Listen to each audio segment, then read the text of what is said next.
Hello, my name is Tina Fornwald, and welcome to Dating a Widow. This conversation comes out every Friday at noon, so please subscribe to my YouTube channel so you can get the latest and greatest edition. Today, we are going to talk about online dating. And I want to give you some tips, and yes, I have them all right here for you. Because for some of us, dating was not online before when we met our spouse. And we have entered into an entirely new era of dating. Yes, you can still find someone at the grocery store. Yes, you can find them at the bowling alley or maybe at church. But for some of us, we have to rely on online dating. And I must say, I was a huge skeptic of the idea of dating online. I have family members and friends who have found a significant other online, and I thought it was all a scam. Much to my surprise, my chapter 2 and I found each other online on a dating application. Now, there are a gazillion different dating applications, and you will have to find the one that works best for you. And I recommend that you do some research on those. Look up the dating application that you're thinking about and see what is said about them. There's singles, there's over 50s. I know the question is, what application did I meet my chapter 2 on? I met him on Zooks, Zoosk. There are 50 and over, there's Black People Meet. There are different dating applications, but most of them have some of the same premises that I'm going to go over with you. The first thing that you want to do for yourself when you're thinking about setting up your app on this is, what picture do you want that represents you? I recommend using 2 to 3 different pictures. And please, don't let them all be selfies. Let them be someplace where you're out and you're doing something. Show that you're an active person in things that you would like engage in doing. You don't want to particularly show your location as far as an address if it's someplace close to home. But if you're someplace traveling and it doesn't give reference to your exact residence, then go for it. The other thing that I want you to think about is, when you're setting up your dating profile, is the username that you're going to use. No, you're not going to put your first name and last name, but use something creative. My username when I was on the dating app was New Start Lady, because that is what I was doing. I was new starting myself. So that's what I came up with. So you have an opportunity to show a little bit of your personality, who you are, and something that is creative. I also recommend that when you set up your dating application, that you obtain and use an email specifically that is connected to this dating profile. And the reason being, oftentimes we have emails that we've used over the years, and it is connected to things that are related to our credit report. And I don't want your identity to be hacked or something that you would regret later. So I recommend obtaining and using an email address specifically for your dating applications process. I also recommend you using a DBA phone number.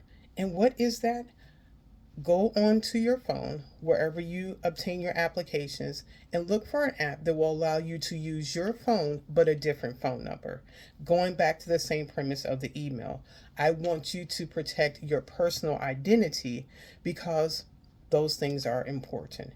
So your phone number could be connected to a credit report. So let's just imagine, if you were initially dating someone and connecting with them online, and they have your real email address and also your authentic phone number and your full name, the ability to do something that you may regret happening later could exist, such as starting new credit and different things to your name. I'm not trying to totally scare you out of the online dating process. I just want to give you tips as far as being wise in the process of dating online. Now, most of these applications require you, or suggest that you put in a bio, and I want to give you a few tips about that. In the bio, you're not going to have to tell your entire story.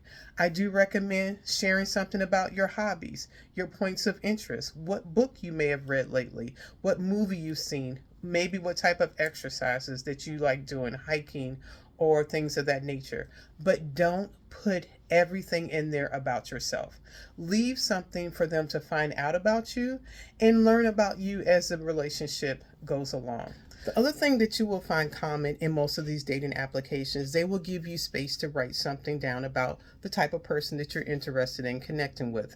There will be very simple things such as height, location as far as from where you live, 10, 20, 30 miles. If you're interested in someone of a particular faith or background, ethnicity, or also social habits such as smoking and drinking and things of those natures, I recommend being as honest as possible because the goal of the app is to connect you with people that have similar interests. So as you check different things off as far as what your hobbies are and interests, the goal is to match you with someone that is similar. So be honest.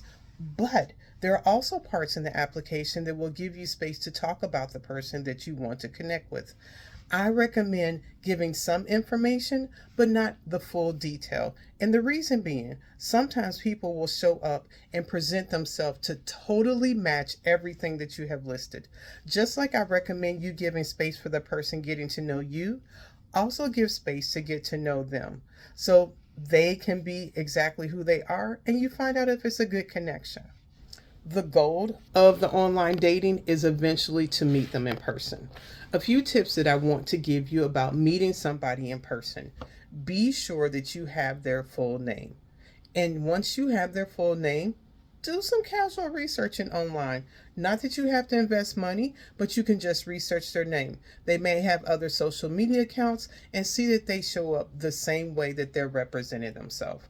Also, when you go on that date and meet them, have it in a public area, have something that's brief, 20 to 30 minutes, that first connection to see if they are who they represent, and make sure that someone knows where you are going. They have an idea of when you're going to meet them and then when you should be returning.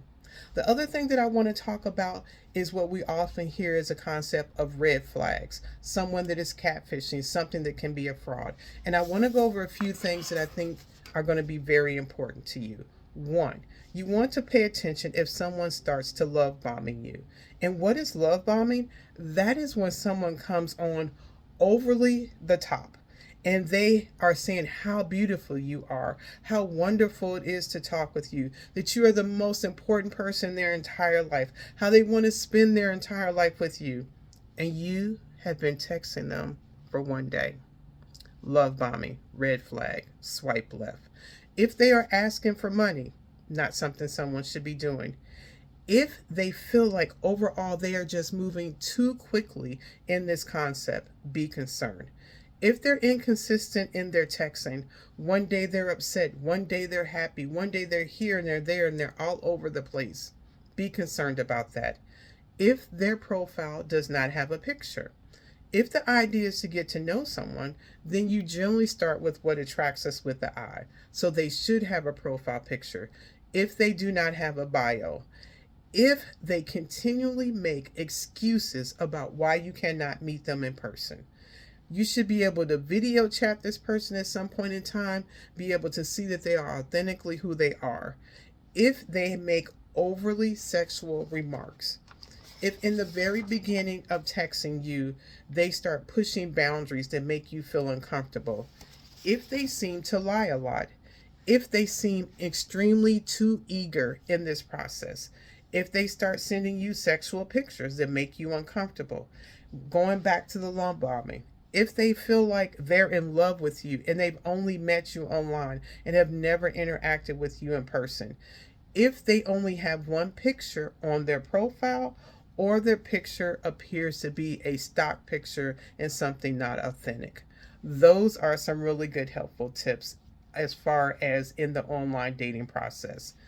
Other things that I recommend as you're talking with them, and this may be texting as you're getting to know one another, you should feel comfortable as far as expressing what type of relationship that you are interested in participating in.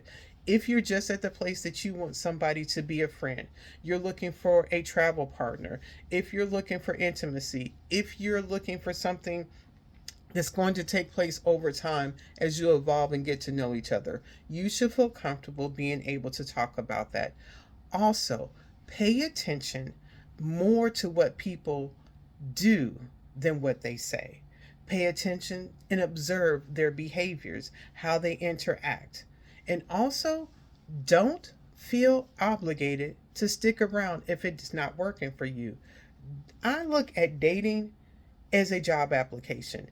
You are trying to have the most wonderful experience in life with me as a person, and you're trying to see if we are a good match. I'm trying to see if you're qualified to be in a relationship with me. It doesn't mean you might not be a good person, you just may not be a good match for me. So if you found out that you and this person are not a good match, you get to say that. Thank you for allowing me to get to know you, but I don't feel like we're a good match. And I think this is where we'll part ways. And I wish you the best in your endeavors in trying to find someone. But it is not me. You are not obligated to stick around longer than you have found it is warranted for you. It is dating. You are not committed to them.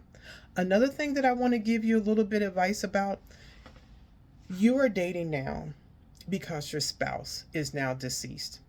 And from conversations with so many different widows, that the idea of breaking off a relationship may feel like it puts you back in feelings when your spouse died.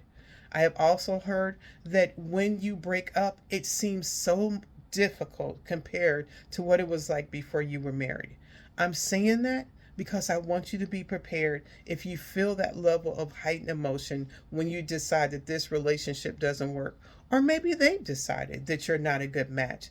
That I don't want you to be surprised if you have that heightened level of emotions. I thank you for being here with me on this episode of Dating a Widow. I know these were some helpful tips on dating online, setting up the profile. So I want to hear what you have found helpful. Please share them in the comments and please email me other topics that will be helpful for me to cover. Thank you and have a good day. See you next Friday.